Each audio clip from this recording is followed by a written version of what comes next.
Hello बच्चों, क्या हाल चाल। आशा करता हूं आप सब बहुत अच्छे होंगे। तो देखिए बच्चों, एक बार फिर से आप सभी का स्वागत है अपने एक बहुत बेहतरीन चैनल आरएसपी स्टडी पॉइंट के लेक्चर 07 में। लेक्चर 07 हमारा चैप्टर है लाइफ प्रोसेसेस, उसका आज होने वाला है। आप सभी लोगों ने, हम ऐसा समझ रहे हैं कि पिछला लेक्चर आप देख के आए हैं।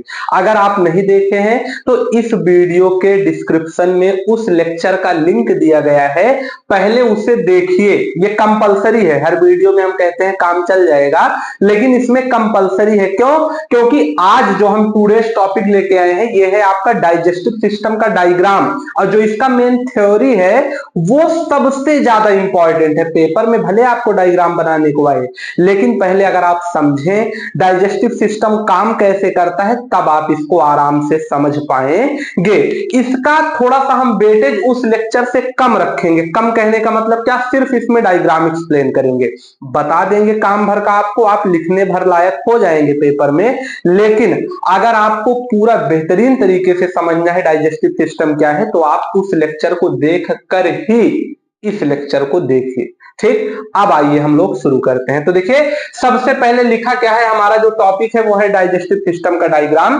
अब देखिए, यहां एक इंसान बना है, वही एनसीईआरटी वाला जो आपके चैप्टर के अंदर जिसका फिगर दिया गया है।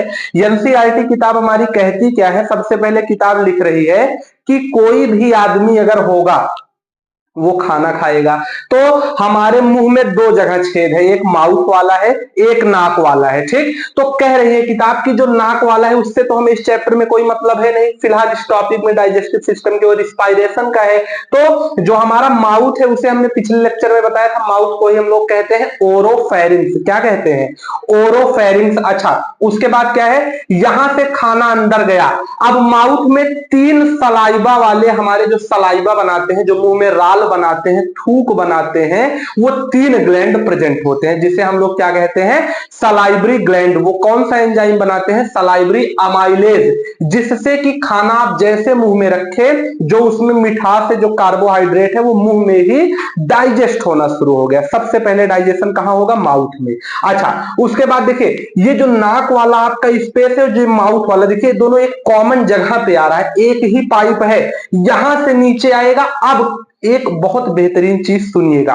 अब पिछले लेक्चर में हमने आपको बताया था कि ये दो पाइप है, आगे वाली जो पाइप है ये है विंड पाइप, जिससे हवा जाती है, जो नाक से हम लोग हवा खींचते हैं। तो देखिए बच्चों, ये लगा है ढक्कन। अच्छा, ढक्कन काम क्या करेगा? ढक्कन का काम है बंद करना।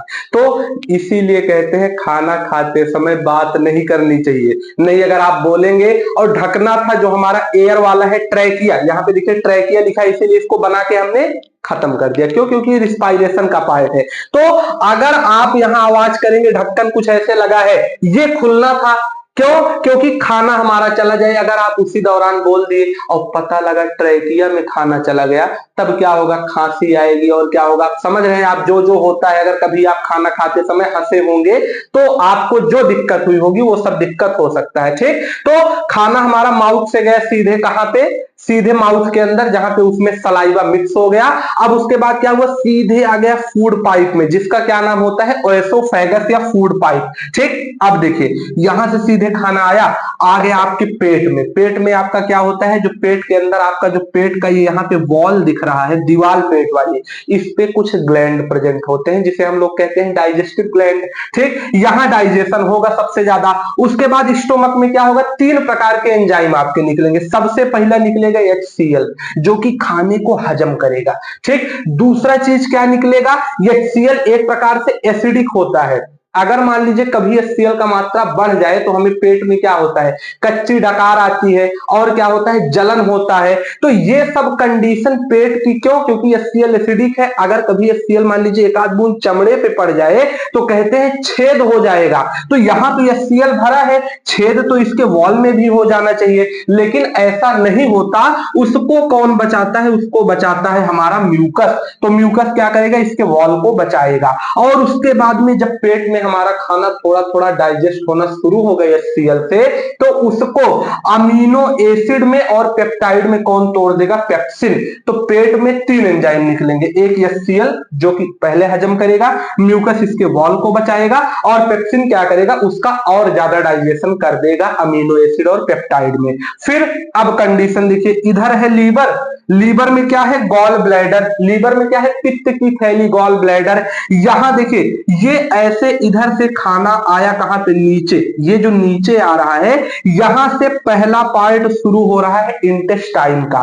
तो इसी में आके इतनी जो छोटी सी ये पाइप लगी है, इसी में दो ग्लैंड आपके प्रेजेंट है। पहला कौन सा है, ये आके गॉल ब्लैडर इसी में मिल जाएगा, और एक जो आपको ये मिर्च की तरह दिख रहा है लंबा सा, ये है पैनक्रियाज। इसी पार्ट में दोनों ग्लैंड आके खुल जाएंगे और यहीं से शुरू होगा स्मॉल इंटेस्टाइन। तो यही स्मॉल इंटेस्टाइन का फर्स्ट पार्ट होगा, उस पार्ट का नाम होता है डिओडेनम। स्मॉल इंटेस्टाइन के फर्स्ट पार्ट का क्या नाम है, डिओडेनम। इसी में आके ओपन होगा और यहां से जो अभी पेट में कम खाना डाइजेस्ट हुआ है वो स्मॉल इंटेस्टाइन में पूरी तरह से डाइजेशन होना शुरू हो जाएगा। तो स्मॉल इंटेस्टाइन में हमारा पहला चीज क्या आएगा, पेप्सिन ने किसमें, जो हमारा पेप्सिन एंजाइम था उसने किसमें तोड़ा था खाने को, उसने तोड़ दिया था अमीनो एसिड और पेप्टाइड में। अब यहां से गॉल ब्लैडर से बाइल जूस आके उसमें मिक्स होगा और पैनक्रियास से पैनक्रियाटिक जूस आके मिक्स हो जाएगा। दोनों मिलकर डिओडेनम के बाद आएगा पूरा स्मॉल इंटेस्टाइन में, और इसका फर्स्ट पार्ट है डिओडेनम। सेकेंड पार्ट मतलब मेन स्मॉल इंटेस्टाइन में जाएगा, उसका क्या नाम है, जेजुनम, जो कि बीच वाला जो पार्ट है उसे कह रहे हैं जेजुनम। तो जेजुनम में होगा इसका बेहतरीन तरीके से क्या, पूरा एब्जॉर्प्शन। और पिछले लेक्चर में हमने बताया था इसी स्मॉल इंटेस्टाइन में इसे छोटा छोटा रोया निकला रहता है, रोए के शेप का विलाई, जिसे क्या कहते हैं, विलाई। अच्छा, इस विलाई का काम क्या है, खींचेगा, पूरा एब्जॉर्ब करेगा जो भी प्रोटीन विटामिन हमारे फूड में है और उसे ट्रांसपोर्ट कर देगा डायरेक्ट सेल में। फिर यहां से पूरा डाइजेशन हुआ। स्मॉल इंटेस्टाइन का लास्ट वाला पार्ट क्या है, इलियम। आया खाना डिओडेनम से, उसके बाद पूरा डाइजेशन हुआ जेजुनम में, और लास्ट में इलियम से देखिए यहां से निकल जाएगा। अब ये जो आपको एक छोटा सा पार्ट लटकता हुआ दिख रहा है इसे हम लोग कहते हैं अपेंडिक्स।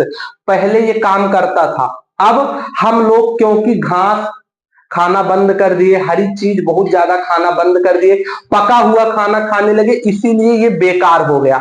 आज के समय में वेस्टिजियल ऑर्गन है, जो जीव जंतु जैसे गाय भैंस सब भी घास फूस खाते हैं, तो उनके बॉडी में अपेंडिक्स अभी भी काम करता है। ठीक, यहां से खाना आपका ऊपर जाएगा, ऐसे घूमते घूमते घूमते घूमते सीधे आएगा कहां, लार्ज इंटेस्टाइन में, और इसमें आपका वाटर का प्लस मिनरल का पूरा डाइजेशन हो जाएगा, और लास्ट में रेक्टम में खाना आएगा और रेक्टम से एनस के रास्ते से बाहर चला जाएगा, खाने का एक्सक्रीशन हो जाएगा। नंबर 2 के रूप में आप लोग जो मटेरियल निकालते हैं वो एक्सक्रीट हो जाएगा, किस जगह से, एनस के रास्ते से। तो पूरा अगर एक बार बिल्कुल सिंपल में देख ले तो क्या हमने बताया, माउथ से खाना आया फूड पाइप में, फूड पाइप से स्टोमक में, स्टोमक में 3 एंजाइम थे, एचसीएल था, म्यूकस था, पेप्सिन था, तीनों ने अपना काम किया। फिर स्मॉल इंटेस्टाइन में गया, वहां पे क्या था, उसका 3 पार्ट।